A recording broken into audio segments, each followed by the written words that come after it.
Kedepannya keluarga saya tidak mau bertemu dengan Maya Estianty lagi. The whole big family, keluarga besar saya tidak mau ketemu Maya Estianty lagi.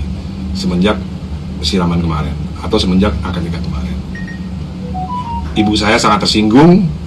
Maya tidak pernah menyapa ibu saya, tidak say hello, tidak groeten, gitu. Jadi ibu saya tersinggung banget. Pak Ahmad Dhani, saya akan menyajikan video-video dari netizen Indonesia yang membela Bunda Maya, dan mereka memberikan argumentasi pedas, kritikan dan serangan kepada Anda, Pak Ahmad Dhani. Anda luangkan waktu, Pak Ahmad Dhani, dengarkan ocehan-ocehan mereka berikut ini. Lu pada kira Pak D udah selesai berkicau? Belum selesai. Buat yang ketinggalan beritanya kemarin, Pak D ada wawancara eksklusif membongkar rahasia-rahasia lama dia. Buat yang ketinggalan, gue bakal bantu rangkumin, dan kalau ada kesalahan bisa bantu komen di bawah ya. Oke, dari awal dulu ya informasinya. Ini sempat banget Instagram Pak D tuh udah bener, udah recovery. Post-postan pertama dari Instagram itu adalah laporan hukum yang dianggap Pak D tuh laporan palsu dari Ibu Maya. Buat yang masih belum ini tuh laporan hukum apa? Ini tuh laporan hukum KDRT. Jadi Bunda Maya dulu sempat ngelaporin Pak D karena kasus KDRT. Tapi seperti yang bisa kalian baca, laporan ini tuh tidak dilanjutkan karena kurangnya saksi atau kurangnya bukti yang nggak kuat. Sekali lagi kalau lu pada baca, ini tuh diberhentikan karena kurangnya bukti, bukan berarti palsu, Pak D. Lu nampar orang juga hitungannya KDRT. Lanjut, pas di interview kemarin si Pak D tuh sebenarnya tanya kenapa nggak ikut ke Bali. Terus jawaban Pak D, karena Bunda Maya tidak menyapa kedua orang tua dia. Yes, betul banget, di acara siraman kemarin kata Pak D, Bunda Maya tuh sama sekali nggak silaturahmi ke kedua orang tua Pak D. Pak D juga bilang kalau dia sendiri aja masih menyapa kedua orang tua si Maya. Jadi kenapa si Maya nggak bisa melakukan hal yang sama ke orang tua dia? Jadi dia marah banget sampai dia akhirnya nggak mau ke Bali. Correct me if I'm wrong, cuman bukannya awalnya Pak D bilang kalau alasan dia nggak mau ikut ke Bali itu karena nungguin Alisa lahiran. Jadi begitu Alisa konfirmasi dia belum lahiran, akhirnya ganti alasan gitu Pak D. Dalam interview tersebut, Pak D juga ngebawa topik Bunda Maya selingkuh dengan pemilik TV swasta. Dan perihal perselingkuhan itu, kata Pak D, mereka tuh udah ada bukti surat tanda tangannya, cuman sampai sekarang belum diliatin sih. Wartawan-wartawan tuh pada nanya dong, kenapa setelah 20 tahun akhirnya memutuskan untuk mengeluarkan bukti-bukti itu sekarang dan berbicara sekarang. Pas banget setelah El Rumi, anak dia sendiri tuh menikah. Kalian tahu jawaban Pak D apa? Ini memang saya sengaja. Kagak tahu timingnya apa, kagak tahu apa yang disengaja, tapi yang penting ini disengaja sama dia. Dan juga satu fakta yang gue lupa ngomong adalah Pak D itu mentalak Bunda Maya di akhir tahun 2006. Dan pas Pak D tuh mau ngupload semua bukti-bukti itu ke Instagram, katanya Instagramnya langsung kena ban atau kena hack. Gue bingung dari si Pak D ini ya, kan ini awal mulai karena si Safea tuh nangis tuh. Udah tuh nangis selesai, tiba-tiba nyinggung-nyinggung ex-wife dia alias Bunda Maya disinggung tuh. Disinggung yang katanya masukin KDRT, yang katanya selingkuh sama pemilik TV swasta. Tiba-tiba pas di interview bilangnya karena muak, karena si Bunda Maya itu nggak nyapa atau nggak silaturahmi sama keluarga dia. Nggak sampai situ, yang kena imbas sekarang adalah anak ketiga dia, yaitu si Dul, karena pernikahan dia katanya mau semua Ahmad Dhani yang ngatur. Kayak habis itu Ahmad Dhani ada bilang dan nyindir-nyindir kalau sepertinya Maya tuh nggak bahagia dengan suami baru dia. Kayak where? Mana lu ngelihat Bunda Maya nggak bahagia? Di mana? Gak lama setelah itu Irwan Musri pun ada ngepost ini di Instagram dia dengan caption yang menyentuh hati. Mungkin karena ini sebagai bentuk dukungan untuk El dan Syifa karena ada biang kerok yang keong-keong. Ini juga salah satu post-postan dari saudara Bunda Maya sendiri. Laki-laki tidak bercerita kecuali mantan ipar gue. Gak pernah gue sengakak ini ngeliatin berita blunder mulu. Sekian informasi yang gue dapat. By the way, Instagram harusnya ya, ini kan hari bahagianya El Rumi, anaknya Ahmad Dhani. Ya, dia sebagai bagian dari keluarga dan juga sebagai seorang ayah tentunya, harusnya dia ikut berbahagia dan menahan emosinya, ya. Dengan dia menunjukkan seperti itu, secara tidak langsung akhirnya dia gagal untuk membahagiakan anak-anaknya. Di hari bahagia mereka harus sedih melihat drama-drama yang seperti ini yang dilakukan oleh ayah mereka. Sebenarnya apa sih yang diucapkan oleh Bunda Maya Estianty kok membuat Pak D menjadi mengorek-ngorek lagi gitu loh masa lalu yang nggak penting menurut Mamski ya. Oke, kita lihat. Speech. Apa sih? Ahmad Jalaluddin Rumi atau Rumi anakku. Flashback tentang kamu masa kecil. Kamu itu adalah anak yang paling humoris, paling usil dan mengemaskan. Bunda ingat waktu kecil kamu selalu mencari tangan Bunda untuk menggaruk dan mengelus punggungmu sebelum kamu tidur di malam hari. Nah, tuh, Waktu dengerin. susu nempel di mulutmu sayang. Kamu juga yang paling rewel, paling banyak nanya, cerewet, usil, aktif banget, tapi banyak ide. Tapi juga paling perhatian ke kakak adik dan orang tua. Paling kita malakin orang untuk ngasih duitnya ke kakak sama adik. Tuh. Tapi kemudian di usiamu yang baru 8 tahun, kita pernah harus berpisah. Nah, ini bener kan? Bener ini. Bisa untuk sementara waktu itu sayang. Hmm. Dari hari itu Bunda belajar menjadi ibu yang tidak bisa memeluk kamu setiap hari sampai sekarang. Wow. Terus saat kamu remaja, Bunda ngelepasin kamu lagi, kamu harus sekolah ke London. Saat perpisahan itu Bunda masih ingat, Bunda memang tersenyum di depan kamu, tapi di belakang kamu saat Bunda meninggalkan dormitory yang sempit itu, Bunda nangis terisak-isak keras karena gak tega ninggalin kamu di negara orang sendirian. Tuh. Tuhan, saya jadi sedih. Tapi itulah hidup, harus mengajarkan sesuatu yang tidak mudah dan tidak semuanya enak. Iya, bener. Dan hari ini Bunda duduk lagi di sini melakukan lagi untuk hal yang sama, yaitu melepasmu sekali lagi nak, untuk ketiga kali. Tapi kali ini berbeda. Bunda gak akan kehilangan kamu lagi. Bunda akan menyerahmu. Bunda akan menyerahkanmu kepada Syifa, dengar. pujaan hatimu yang kamu pilih menjadi istri selamanya. Nah, Untuk Syifa yang sedang tidak berada di sini, Bunda titipkan El Rumi yang dulu mungkin Bunda tidak selalu bisa memeluknya setiap hari. apa gitu? Pesan untuk Syifa untuk selalu memeluk El, Uh-uh. sering-sering dan yang lama ya, lebih lama dari yang pernah Bunda lakukan, karena Bunda tidak bisa melakukan itu sampai hari ini. Bener. El Rumi anakku, kamu tumbuh menjadi laki-laki yang cerdas, humoris, sekaligus bertanggung jawab dan memilih untuk mencintai Syifa. Melangkahlah sayang, kembangkanlah dan terbanglah bersama Syifa, jelajahi dan taklukkan dunia bersamanya. Cintai, muliakanlah dan bahagiakanlah Syifa dengan sepenuh hatimu, seperti kamu memperlakukan bundamu juga. Jangan sakiti hatinya, karena kalau kamu menyakitinya, itu akan melukai hati ibunya yang membesarkan Syifa dengan sepenuh hati. Betul. Dan Bunda akan mencintai Syifa seperti Bunda mencintai kamu juga. Bangun kebahagiaanmu dengannya, berjalanlah dengan kekuatan, kesabaran dalam suka dan duka. Iya, benar. Dan selalu berdoa ke Allah untuk meminta ridhonya. Bener banget. Sejauh apapun kamu melangkah, cinta Bunda akan selalu menyertai kamu dan Bunda tidak akan putus mendoakan kalian berdua. Ya Allah. Bunda akan selalu bangga dengan pencapaian kalian, kamu dan Syifa.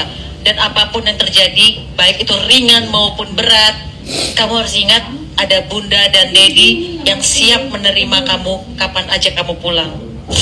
Bunda juga minta maaf jika Bunda tidak bisa menjadi ibu yang sempurna. Ya Allah, komplit. Dan meminta maaf jika dirasa Bunda pernah melakukan kesalahan atau menyakiti hatimu sayang.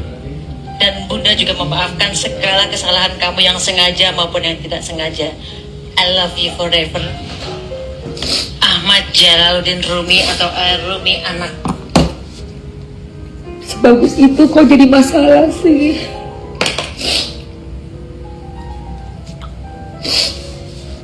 Sebagus itu speechnya dibilang, aduh ya Allah, kenapa sih Pak Ade itu ya? Udah dia nangis kan? Nggak nemu meski dia mengangkat masa lalu, masa nggak ada. Sebenarnya tidak ada yang salah apa yang diungkapkan dalam pernyataan dari Bunda Maya. Itu kan adalah fakta perasaan yang dirasakan. Tetapi kemudian kenapa ada pihak lain yang harus merasa tersungging, merasa kepanasan, ya? Itu ungkapan hati seorang ibu untuk bisa memberikan peneguhan kepada anak-anaknya dalam menapaki atau dalam membangun rumah tangga. Harusnya diapresiasi, bukan dijadikan suatu masalah, Ahmad Dhani. Sukembanya L ada speech yang mengungkit-ungkit masa lalu. Saya udah wanti-wanti, jangan mengungkit-ungkit masa lalu lagi. Kenapa? Karena kalau mungkin saya akan bongkar semuanya.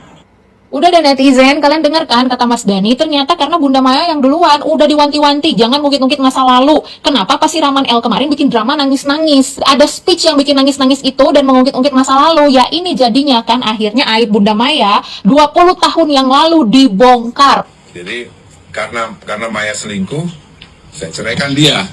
Nah kan dibongkar, ditunjukin ke wartawan surat pernyataan yang apa ceritanya, buktinya ABCD atau apa itu yang sampai Z itu kan, yang ternyata disimpan 20 tahun lamanya karena mau menjaga Al Eldul supaya nggak malu kalau pas sekolah. Katanya nanti malu kalau bunda dicerai gara-gara berselingkuh.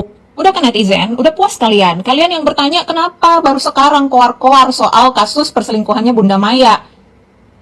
Udah dengar kan jawabannya Mas Dhani? Karena Bunda Maya yang duluan ngungkit-ngungkit pas siraman El bikin drama nangis-nangis karena diliput SCTV. Pas kemarin waktu acaranya Al nggak ada tuh acara bikin speech nangis-nangis ngungkit-ngungkit masa lalu karena nggak diliput sama wartawan. Nah pertanyaan buat netizen, menurut kalian gimana nih guys? Dan kalian percaya yang mana nih? Instagram Ahmad Dhani udah balik lagi dan postingannya langsung bikin dar der dor. Ini kenapa sih sama Ahmad Dhani? Tiap anaknya menikah pasti ada aja ceritanya. Kalian tahu nggak? Padahal dulu Ahmad Dhani dan Maya Estianty adalah couple goals yang sangat diidam-idamkan masyarakat Indonesia sebelum hadirnya Mulan Jameela.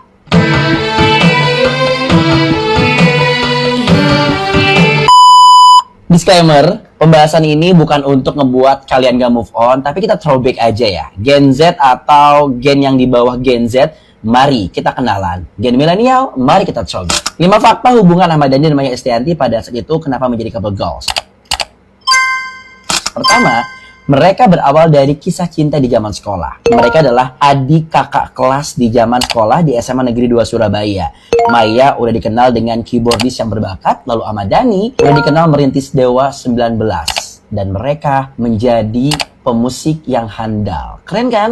Yang kedua, memperjuangkan cinta meski tak direstui. Ahmad Dhani ini sempat nggak direstui sama orang tuanya Maya. Tapi dia bersikeras dan membuktikan, finally mereka menikah di tanggal 17 November tahun 96. Dan kisah cinta ini menjadi simbol bahwa mereka adalah cinta sejati yang patut diidam-idamkan. Dan yang ketiga, pasangan musisi yang sukses yang saling mendukung. Pada awal 2000-an, mereka menjadi panutan di dunia musik Indonesia. Maya menjadi otak di balik suksesnya Duo Ratu. Sementara Ahmad Dhani menjadi otak di balik suksesnya Dewa 19 sampai ke puncak popularitas. Ini gen milenial atau gen atasnya pasti nggak ada yang nggak tahu kalau Dewa 19 dan Ratu merajai top chart pada saat itu. Setuju nggak? Komen. Dan yang keempat, nah ini dia. Dikaruniai 3 putra yang berbakat. Al Eldul. Dan mereka tuh umurnya Al-Ghazali 97, Erumi 99, Dul 2000-an. Lucu banget Al Eldul ini. Jadi benar-benar jadi sorotan banget di TV, di semua media. Benar-benar keluarga keluarga panutan pada saat itu. Dan yang kelima, gambaran keluarga musisi yang ideal. Jadi Maya dan Dhani ini dikenal sebagai gandengan berbakat yang bukan hanya sukses di industri musik, tapi juga mereka banyak melahirkan bintang-bintang baru. Makanya ada yang namanya Republik Cinta Manajemen. Pokoknya nih, mereka berdua ini soal musik kawin banget. Jadi, mereka dianggap adalah pasangan yang udah punya sefrekuensi di bidang musik. Makanya banyak melahirkan bintang-bintang dengan Republik Cinta Manajemen. Sampai akhirnya Mulan Jameela hadir, Mulan dibawa oleh Maya, Mulan menjadi sukses. Dan ya, beginilah endingnya. Backsoundnya nyindir banget ya.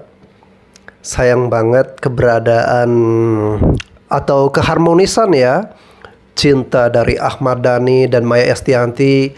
Waktu zaman-zaman saya masih SD saya ingat betul ya. Zaman kecil kita Ahmad Dhani, Maya Estianty itu benar-benar menjadi keluarga idaman banget, menjadi sorotan.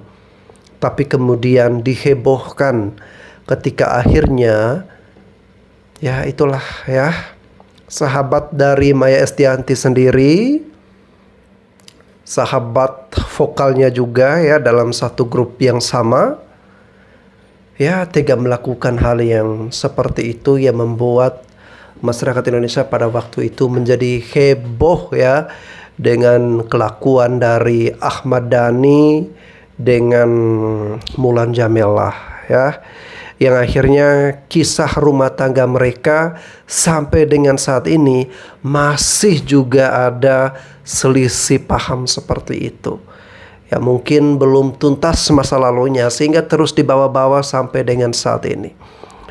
Ya saya sangat berharap sekali agar hal seperti ini harusnya sudah clear, sudah berdamai, selesaikan baik-baik secara kekeluargaan dan tidak perlu diumbar-umbarkan lagi ke media agar bisa menjaga perasaan dari anak-anaknya ini. Ahmad Dhani Instagramnya hilang sampai lapor polisi. Gimana? Nah ini aneh banget. Kabar yang beredar setelah pernikahan El dan juga Syifa. Ahmad Dhani lagi-lagi jadi sorotan karena dia mengunggah sebuah post yang bisa dianggap cukup kontroversial di Instagram. Foto berupa dirinya dan juga putrinya yang namanya Syafia yang menangis saat prosesi siraman El. Nah di captionnya ini ada kata-kata fakta menyebut wanita drakor dan tudingan berselingkuh hingga talak 3. Ada omongan mengenai 20 tahun ini narasi di infotainment tuh diputar balik dan lain sebagainya lah ya. Nah post tersebut jelas sangat ramai. Gak lama kemudian Instagram Ahmad Dhani hilang sampai dia juga ngepost di akunnya Dewa 19. Kalau dugaan netizen nih pasti banyak banget yang report ke akunnya Ahmad Dhani. Tapi kalau menurut Ahmad Dhani ada orang dengan akses yang lebih tinggi yang melakukan hal itu. Dia bahkan udah mendatangi pihak Barreskrim dan menghubungi pihak Instagram untuk menangani hal ini. But yeah, what do you guys think about this? It's not suggestion, I'll update you tomorrow. Oke, untuk lebih jelasnya kita saksikan saja apa yang disampaikan oleh Ahmad Dhani berikut ini. Maya itu kalah secara tersurat ya. Tersirat ya. Secara tersirat Maya itu kalah karena apa? Karena pada akhirnya hakim Mahkamah Agung itu lebih percaya kepada saya daripada kepada Maya. Kenapa bisa lebih percaya? Karena putusan akhir saya kalah di pengadilan agama, banding, kalah lagi banding, sampai kasasi ketiga, sampai PK. Nah setelah di PK ini hak asuh itu disebut udah nggak berlaku karena PK ini diterbitkan 2013. Jadi hakim Mahkamah Agung ini bijaksana. Mereka tahu bahwa yang salah ini undangnya. Ya, jadi the whole story ya Maya kalah soal hak asuh anak. Kenapa? Karena keputusan terakhirnya diputuskan 6 tahun setelah file gugatan. Nah itu yang saya ceritakan dalam saya bongkar semuanya gitu. Dan hari ini udah 20 tahun. Bismillah saya bongkar bahwa faktanya saya memang mentalak Maya 3 langsung di tahun 2006 bulan Desember gitu. Jadi bukan Maya yang bukan cerai, bukan. Saya yang talak dia. Jadi penting ini untuk didengar semua orang, didengar teman-temannya Safia juga bahwa ayahnya yang mentalak 3 Maya Estianty itu atas dasar ini tadi. Kan maaf sekali, Pak De kan selama itu bergulir kan Pak De yang jadi tersudutkan gitu. Iya. Jadi Pak De sengaja membiarkan sampai klimaksnya saat ini atau gimana? Bukan, sebenarnya ketika itu menyinggung putri saya nggak bisa diam gitu. Putri saya Safia sekarang 15 tahun. Jadi saya nggak bisa diam untuk atas narasi-narasi yang berkembang yang akhirnya menyudutkan putri saya gitu. Dan kalau nggak ada putri saya misalnya ya, kalau saya nggak punya putri, saya cuek aja gitu. Saya laki-laki yang cuek. Saya mau dibilang playboy misalnya, ya saya ganteng kenapa enggak gitu kan, keren kenapa enggak. Saya nggak pernah menolak, mas ini playboy ya, emang iya gitu. Iya, gitu. Jadi saya nggak takut untuk tapi untuk putri saya harus melawan narasi ini. Ketika bundanya dibilang begini, bilang begitu, bilang begini, bilang begitu oleh mantan saya gitu. Yang seharusnya itu nggak boleh terjadi. Jadi karena Maya selingkuh, saya ceraikan dia. Jadi kenapa ini baru diungkap setelah 20 tahun? Ya, karena waktu itu saya nggak mau Al-Eldul kecil di sekolahnya diketahui bahwa ibunya dicerai, bundanya dicerai gara-gara selingkuh. Gitu. Bukti selingkuhnya itu apa? Ya ini tadi yang sudah dibaca oleh salah satu wartawan dari kalian, itu adalah pernyataan Maya selingkuh. Di sini ada tanda tangannya semua. Di sini ada tanda tangannya semua. Gitu. Ini adalah bukti ABC. Ini bukti ABC. Ada lagi bukti D, E, F, G sampai Z. Ada lagi bukti. Dan bukti ABC ini Al-Eldul belum tahu. Tapi yang D, E, F, G sampai Z Al-Eldul udah tahu. Makanya saya cuek aja hari ini jumpa pers, cuek aja karena Al-Eldul udah tahu. Pak Ahmad Dhani, sayang banget ya, Anda sebagai laki-laki dan sebagai kepala rumah tangga, sebagai seorang ayah, namun saya melihat bahwa untuk menangani persoalan seperti ini, Anda terlihat sangat tidak bijak. Dengan Anda melakukan seperti ini, itu membuat anak-anak Anda jadi tidak respect pada Anda. Baik itu Al-Eldul maupun putri Anda. Mereka jadi tidak bersimpati terhadap Anda. Ya, kenapa mereka bisa bersikap seperti itu? Karena Anda sebagai seorang ayah malah menunjukkan jalan penyelesaian dengan cara mengumbar-umbar aib, mengumbar-umbar masa lalu yang sudah lewat, yang sebenarnya tidak perlu untuk Anda buka lagi, perkarakan lagi, cari masalah lagi. Biar apa Anda melakukan seperti itu? Demi membalas rasa sakit hati putri Anda? Bukan dengan seperti itu caranya. Kalau saya di posisi Anda, ya, dengan adanya peristiwa seperti itu, jalan penyelesaiannya adalah mengumpulkan keluarga, mengumpulkan anak-anak, lalu kemudian disampaikan, dijelaskan. Lebih baik seperti itu daripada disampaikan jumpa pers seperti ini, diumbar-umbar seluruh masyarakat Indonesia, akhirnya jadi tahu. Meskipun ya Anda mau membongkar fakta seperti apapun itu, netizen tetap tidak respect, tidak bersimpati terhadap Anda. Bukan karena mereka mengetahui fakta tersebut, tetapi karena cara Anda menyelesaikan masalah ini, itu sangatlah tidak bijak sebagai seorang kepala rumah tangga, sebagai seorang ayah bagi keempat anak Anda. Di hadapan atau di mata anak-anak Anda, mereka melihat Anda ini sebagai sosok seorang ayah yang tidak berwibawa lagi, yang tidak berkarismatik lagi, dan tidak mampu untuk menyelesaikan masalah sepele yang seharusnya bisa diselesaikan dengan baik, yang cukup diketahui oleh internal keluarga saja. Para lelaki, kalau kalian berpikiran untuk selingkuh, lebih baik jangan. Karena kalau kalian berpikiran untuk selingkuh, itu artinya kalian siap untuk menghancurkan relationship kalian. Jangan ya dek ya. Ahmad Dhani di mana? Di Instagram hilang. Sampai sekarang masih hilang. Masih. Sejauh ini masih. Ya sebenarnya nggak hilang, itu emang diblokir atau ditutup sama Instagram gitu. Jadi nggak ada akun yang tiba-tiba hilang, itu selalu ada kesengajaan dari yang berwenang. Yang berwenang dalam hal ini adalah manajemen dari Instagram sendiri. Begitu. Mungkin karena ada laporan-laporan dari pihak ketiga, keempat, kelima, sehingga Instagram berkeputusan ini harus ditutup akunnya. Gitu. Jadi kewenangan dari pemilik ini kan, pemilik instalasi, dalam hal ini si pemilik Instagram kan, manajemennya kan begitu. Jadi kewenangan mereka lah. Gitu. Pasti ada sesuatu yang salah di situ sehingga diputuskan begitu. Tapi nggak pernah ada akun medsos itu hilang. Yang ada diblokir sama ditutup. Gitu kan. Jadi pasti pihak yang berwenang ini yang menutup. Yang menutup itu bisa dari manajemen dari Instagram sendiri yang menutup, atau ada permintaan dari pihak yang berwajib yang meminta supaya ini diblokir dulu lah, karena ada persoalan pidana. Tentu kalau dasarnya itu tentu ada laporan polisi sebelumnya, sehingga menjadi dasar ini minta ditutup. Tapi kalau nggak ada laporan polisi, berarti yang menutup adalah manajemen Instagram. Kalau manajemen Instagram menutup, berarti ada pelanggaran yang harusnya tidak boleh dalam akun Instagram, tapi dijalankan oleh akun ini.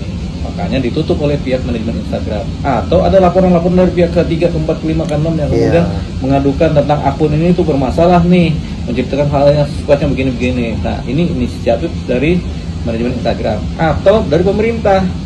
Dari pemerintah tuh komisi digital itu kan, oh ini meresahkan atau apa, mereka ngasih tahu ke manajemen Instagramnya, Akhirnya oleh manajemen Instagram masukan tadi diterima sebagai suatu posisi untuk melakukan penutupan akun. Jadi nggak pernah ada akun hilang. Iya kan, akun ini kan sebenarnya nggak hilang, tapi diblokir atau ditutup. Jadi kalau dia lapor ke polisi, polisi punya kewenangan apa juga nggak ada. Ya mungkin ini bang kayak dia tuh lapor polisi supaya mungkin diselidiki, mungkin ada pihak ketiga, keempat, kelima tadi yang mungkin mereportnya atau ada dalang Ya, di balik itu. Bukan urusan gitu. polisi, urusan manajemen Instagram kan gitu aja, harusnya lapornya ke Instagram ke manajemennya kan. Tapi Gitu. dia sudah lapor juga bang. Ya sudah udah benar dia kan. Cuman kalau lapor ke polisi dia berlebihan karena polisi juga nggak punya kewenangan. Polisi punya kewenangan tuh kalau misalnya ada akun Instagram yang mencemarkan namanya Ahmad Dhani baru dilaporkan, yaitu masalah undang-undang ITE kan. Tapi kalau masalah ditutup sama Instagram sendiri, polisi nggak punya kewenangan, itu kan Betul ya. Lagi pula, kenapa harus melapor ke polisi kalau Instagramnya tiba-tiba hilang? Itu kan dilakukan oleh Instagram, karena pihak Instagram ini juga melihat bahwa postingan Anda ini tidaklah sehat. Postingan Anda itu tidak mencerminkan sebagai kepala rumah tangga yang baik. Apalagi mengumbar-umbar aib di sosial media. Makanya Instagram akhirnya menghilangkan akun Anda. Tapi kini sudah dikembalikan lagi sih katanya. Dan itu akhirnya apa? Akhirnya langkah yang ditempuh atau yang diambil oleh Ahmad Dhani itu terlalu berlebihan ya. Lebay. Waduh. Dia cantiknya. Lagi on the way. Lagi nyampe.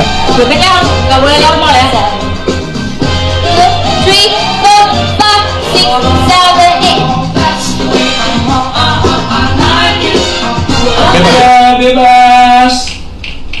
Oke, merapat semua ke KTM. Sambil lihat kamera. Shower them with power. Shower them with love. Shower them with happiness. Big fan of yours. I only watch your show. Not even my wife's show. Yeah, because you're silent, right? There is an order. Watch me. This one is Oke teman-teman, ini adalah acara resepsi dari El Rumi dan Syifa Haju yang dilakukan atau bertempat di Bali. Keluarga di sini sangat bahagia sekali ya, orang-orang dalam lingkaran Maya Estianty. Sepertinya anak-anak Ahmad Dhani dan Maya Estianty ini lebih bahagia, lebih nyaman berada di sisi ibunya daripada ayahnya. Dan saat resepsi ini, si Ahmad Dhaninya itu tidak hadir ya. Bisa jadi karena dia merasa malu atau masih panas, masih kesal, masih emosi. Tetapi acara kan harus terus berlanjut ya. Yang nanti akan membentuk kehidupan dan masa depan rumah tangga adalah El Rumi dan istrinya. Walaupun tanpa Ahmad Dhani sekalipun, ya El Rumi dan Syifa Haju tetap melakukan acara tersebut. Meskipun hanya didampingi oleh bunda mereka bersama dengan suami baru dari Bunda Maya Estianty. Guys, kalian perhatikan nggak? Saat resepsi yang di Bali, El Rumi sama Syifa Haju, Bunda Maya kelihatannya totalitas banget, happy banget. Kalian lihat nggak? Dibandingkan dengan acara-acara yang sebelumnya digelar pada saat ada si mantannya itu, ya kan? Aduh, aku sih julid ya. Karena apa? Gue respect sama orang yang udah berkali-kali membombardir dia gitu, tapi dia tetap elegan, santai aja gitu, tanpa ada klarifikasi apapun gitu. Kalau yang satu kan kocotan tuh. Ya nggak sih guys? Aduh, klarifikasi ini, lapor inilah, sampai Instagramnya hilang aja, sampai ke Bareskrim dan sebagainya. Tapi katanya udah kembali lagi ya Instagramnya ya guys. Aduh, tapi ya lucu aja gitu. Menurut aku tuh apa ya, bagus sih untuk menghadapi orang-orang seperti itu. Memang harus begitu, nggak usah diladenin. Dan itu kena mental guys. Kalau orang punya sifat kayak gitu ya, kalau dicuekin banget itu kena mental banget gitu guys. Jadi gimana menurut kalian? Apakah kalian sama pandangannya sama saya atau cuma perasaan saya aja? Karena aku lihat happy banget ya Bunda Maya ya gitu. Kayaknya bebas merdeka tanpa ada mantannya itu dan yang satunya itu gitu ya kan. Ya sudahlah. Lucu. Tapi itulah hidup guys, dijalanin dan kita nggak usah ngeduluin gitu aja. Oke guys, so kita gini. Ada pejabat yang lagi sibuk ngurusin Instagramnya hilang. Aduh, saya kasih tahu ya, itu fitur mental health dari Instagram. Jadi, supaya Anda tidak memposting terus-menerus karena akan mengganggu kesehatan jiwa anak-anaknya gitu loh. Jadi, mungkin saja hal ini di stop gitu. Janganlah sibuk-sibuk ngurusin ke Bareskrim segala. Kayak orang gak ada kerjaan ya guys. Bener gak sih guys? Dia itu pejabat publik loh. Kok sibuk ngurusin Instagram hilang? Ke Bareskrim lagi lapor. Halo Bareskrim, fokus kepada pekerjaan Anda yang lebih penting banyak. Salam, Lita Gading. Ada pejabat. Ahmad tutup kolom komentar imbas sindiran Ahmad Dhani ke Maya Estianty kembali viral. Ya gimana nggak tutup kolom komentar, orang isinya hujatan semua. Sampai pada ngatain, Safia, lihat Safia, dulu itu kelahiran kamu itu disembunyiin. Safia, lihat Safia, kamu itu dulu nggak diinginin. Padahal apa yang dilakuin sama Ahmad Dhani saat itu tuh udah benar. Di saat itu ya, di masa itu, mau ngomong bener sebenar apapun, ini tuh mereka berdua tuh pasti tetap dianggap salah. Karena situasi saat itu tuh bener-bener lagi chaos-chaosnya. Hampir semua netizen itu tuh lagi ngerujak Ahmad Dhani sama Mulan Jamila dan membela Bunda Maya. Karena di Konoha ini masalah rumah tangga itu bener-bener sensitif banget, apalagi kalau menyangkut masalah pelakoran. Itu tuh pasti istri sah yang dibela terlepas apapun permasalahannya. Apalagi kita semua tahu kalau Mulan Jamila ini dulunya mantan partner Bunda Maya. Ditambah lagi, Bunda Maya itu saat itu kesulitan ketemu anak-anaknya. Sampai mau ketemu aja harus lewat pagar segala. Terlepas dari itu tuh konten atau bukan ya. Jadi kalau ada yang bilang kehamilan Safia itu tuh ditutup-tutupin, terus kehadiran Safia itu nggak diinginin, salah besar. Justru Ahmad Dhani itu jenius tahu. Kenapa jenius? Karena saking orang kepo sama keberadaannya Safia saat itu tuh bisa jadi bayi termahal tahu.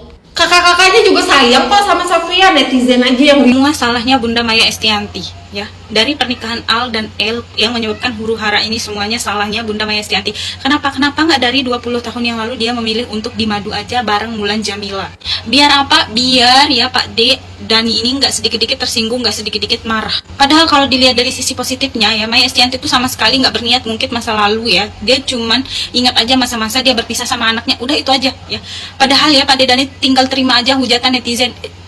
Maya Estianty nggak ngebahas masa lalu aja, mereka bakal tetap dihujat ya kan. Tahu banget kan sekarang ya, istilah pelakor ini lagi naik daun banget. Lagi-lagi bikin konferensi pers ya, bongkar fakta perselingkuhan Maya Estianty ya. Ini dari akunnya temencurhat.id. Bukannya netizen malah membela, tapi malah ngehujat. Terbukti apa yang sebenarnya terbukti? Ahmad Dhani dibilang stres, konsisten stresnya tuh ya, komentar netizen ya. Gue suka Dhani stresnya konsisten tuh ya, stres tingkat dewa. Terus Teknopi lagi disuruh angkut. Udah deh ya Pak Dhani ya, mending gak usah konferensi pers. Mau Bunda Maya buka tutup mulut tetap aja netizen bakal ngehujat, percaya deh. Mohon maaf nih Pak De, cuma ngingetin doang ya, ini mah cuma ngingetin gitu. Pak De masih ingat kagak sih kalau Pak De ini tuh masih menjabat sebagai anggota Dewan DPR RI Komisi 10 yang mewakili Dapil 1 Jawa Timur, yang meliputi daerahnya itu Surabaya dan Sidoarjo. Yang tugas Pak De itu mengurusi terkait dunia pendidikan, olahraga, dan kebudayaan. Itu yang harus Pak De kerjakan. Perwakilan rakyatnya di dunia pendidikan, olahraga, dan kebudayaan. Itu tuh pada tuh di Surabaya tuh sama Sidoarjo, empol lihat-lihat dari berbagai macam sumber begitu kan ya. Masih banyak sekali pada permasalahan, tantangan yang harus dihadapi dan harus diselesaikan. Terkait masih banyak juga anak yang putus sekolah, ya kan? Terkait infrastruktur kelas yang masih kurang, ruang-ruang kelas yang rusak, yang kurang. Bahkan terkait sistem zonasi juga itu masih banyak dipermasalahkan oleh orang tua, wali murid. Belum lagi terkait masih adanya belum adanya keseimbangan antara sekolah favorit dan non favorit. Belum lagi kesejahteraan gurunya tuh Pak De. Masih banyak yang harus diperjuangkan Pak De ya. Itu baru satu doang terkait dunia pendidikan. Apa kabar dengan dunia perolahragaannya juga Pade? Sekali-kali tuh Pade kerja tuh terkait dunia perolahragaannya yang di wilayah Surabaya dan Sidoarjo kayak gimana? Jangan cuma olahraga mulut doang Pade, ngedumel mulu. Berisik banget. Ya kan? Apalagi tiap abis nikahan anaknya berisik mulu. Olahraga mulutnya kagak kelar-kelar Pade, konsisten banget Belum lagi tuh terkait kebudayaan. Ya kan Pade ada latar belakangnya kan, seorang musisi. Harusnya bergerak cepat dong. Ya kan? Udah Pade ya, mohon maaf cuma ngingetin doang. Ini mah daripada sibuk ngurus-ngurusin IG, sibuk bukan ngegibah ya. Ngosipin ya, apa ya disebutnya tuh ya. Pokoknya begitu dah ya, terkait mantan istri. Ribet. Masih ada yang perlu dipertanggungjawabkan loh. Betul ya, sebagai pejabat daerah, sebagai anggota DPR RI, dia harusnya mengurusi masalah rakyat, bukan lebih sibuk mengurusi hal seperti ini. Makanya seperti saya sampaikan di awal tadi, kalau masalah keluarga saja dia tidak bisa menyelesaikan dengan baik, ya bagaimana dia mampu untuk menyelesaikan berbagai problematika yang ada di masyarakat kita? Bagaimana dia mau menyelesaikan persoalan rakyat ini? Makanya Ahmad Dhani ini tidak layak menjadi pejabat negara. Dia memang cocoknya udah jadi entertainment aja, jadi artis, jadi penyanyi. Itu memang cocoknya dia di situ. Kalau untuk pelayanan publik, menjadi pejabat, dia tidak akan fokus ke rakyat. Ya dia nggak bisa kerja. Keluarga besar saya tidak mau ketemu Maya Estianty lagi semenjak siraman kemarin atau semenjak akad nikah kemarin. Salah satu ciri NPD yang menonjol adalah mereka tuh sangat membanggain keluarganya banget, dan mereka suka merendahkan keluarga dari pasangannya. Mereka tuh kayak halu menganggap keluarganya tuh keturunan raja-raja yang tajir melintir, yang cowok tampan rumpawan, yang cewek cantik jelita semua, nggak ada yang jelek pokoknya. Dan ini ada cerita lucu dari mantan suami saya. Jadi orang-orang tuh kan sering kalau misalnya ketemu saya dengan anak-anak, dengan mantan suami saya pergi bareng tuh mereka pasti ngomong, anaknya putih-putih ya, tinggi-tinggi ya kayak mamanya. Dan dia langsung tantrum, dia langsung kelihatan sekali dari mukanya itu marah sekali. Dan biasanya sampai ke rumah dia selalu marah-marah cari gara-gara, dan lalu ngomong di depan anak-anak, kalian tahu enggak, kalian tuh tinggi putih tuh nurun keluarganya Dedi. Keluarganya Dedi tuh Akung itu tinggi putih, makanya kalian tuh bisa tinggi-tinggi putih-putih itu nurun keluarganya Dedi. Padahal udah jelas di depan mata dia dan keluarganya itu nggak ada yang tinggi, nggak ada yang putih. Jadi ini dia dengan adik perempuannya di sini, adik perempuannya dua ini, ya pendek-pendek, nggak putih juga. Terus ini ada dia dengan cecenya, dengan kakaknya, dengan dua adik perempuannya juga, ya tingginya ya segitu-segitu aja dan nggak ada yang putih juga. Ada sih satu ponakannya yang tinggi, putih, cantik, tapi itu ya jelas bukan nurun mamanya, karena itu anak dari adik perempuannya yang pendek ini sudah pasti nurun papanya, karena papanya tinggi dan putih. Dan dia tuh kayak nggak mau terima banget kalau anak-anak saya dibilang putih dan tinggi nurun mamanya. Kayak bener-bener nggak mau terima kenyataan kalau dia tuh pendek hitam, terus keluarganya juga ya kayak gitu juga. Padahal kan kalau memang dari keluarga saya tuh memang tinggi-tinggi, papa saya dan kedua kakak saya tuh semuanya 180, mama saya juga tingginya segini, hampir sama dengan saya. Jadi engkong saya juga tinggi-tinggi, kita sekeluarga tinggi-tinggi. Jadi seorang NPD tuh bener-bener gak punya malu dan gak tahu diri. Jadi sampai kita yang denger tuh malu sendiri, sampai kayak risih sendiri gitu. Ada yang punya suami dengan tingkah laku yang sama? Ada yang relate? Coba tulis di kolom komen. Thank you, God bless you. Untuk Pak D. Ahmad Dhani, lain kali Anda jangan melakukan cara yang seperti ini. Cukup anak-anak Anda yang sudah melewati proses pernikahan sehingga terjadi drama seperti ini. Nanti yang berikutnya saat acaranya dul ya, itu kan masih ada tuh anak Anda yang ketiga dari pernikahan Anda dengan Bunda Maya. Jangan sampai terjadi hal yang seperti itu. Kalau ada acara siraman seperti itu lalu kemudian Maya Estianty menyampaikan kata-kata peneguhan kepada putra-putranya, Anda jangan baper. Anda terima itu sebagai konsekuensi. Lagi pula ya, kata-kata dari Bunda Maya ini adalah memberikan kekuatan dan nilai yang penuh makna tentunya kepada anak-anaknya. Bagaimana ketika mereka membangun rumah tangga, jangan sampai terjadi lagi seperti yang pernah terjadi kepada orang tuanya dulu, yang dimana sangat bahagia, tapi harus berpisah ya, karena kejadian satu dan dua hal. Jadi itu harus diungkapkan oleh kalian sebagai orang tua, bukan Anda malah baper.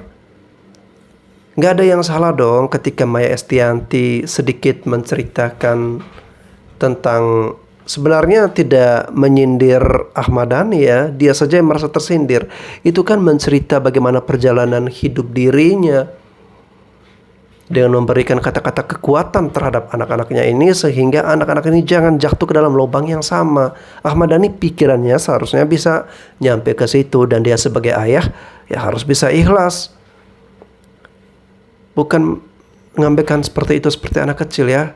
Dan juga jalan penyelesaiannya sangat-sangat buruk menurut saya, karena harus mengundang sejumlah wartawan ya, kemudian digelar konferensi pers, dan di situ dia membongkar katanya ada rahasia-rahasia atau dokumen-dokumen yang dulu dia sengaja tidak mengungkapkan karena tidak ingin anak-anaknya melihat, dan kini dia harus membongkarnya. Ngapain seperti itu ya? Semuanya sudah terjadi, dan kini semua sudah dengan kehidupan yang berbeda, kehidupannya masing-masing. Ya, harusnya diselesaikan dengan baik-baik dan secara kekeluargaan saja. Netizen budiman, semoga ini menjadi pembelajaran bagi kita semua untuk senantiasa menjaga keharmonisan rumah tangga kita, saling support, saling setia ya, dan hidupi rumah tangga Anda sekalian semuanya dengan penuh warna-warni kasih sayang. Sampai jumpa lagi di konten reaksi saya selanjutnya.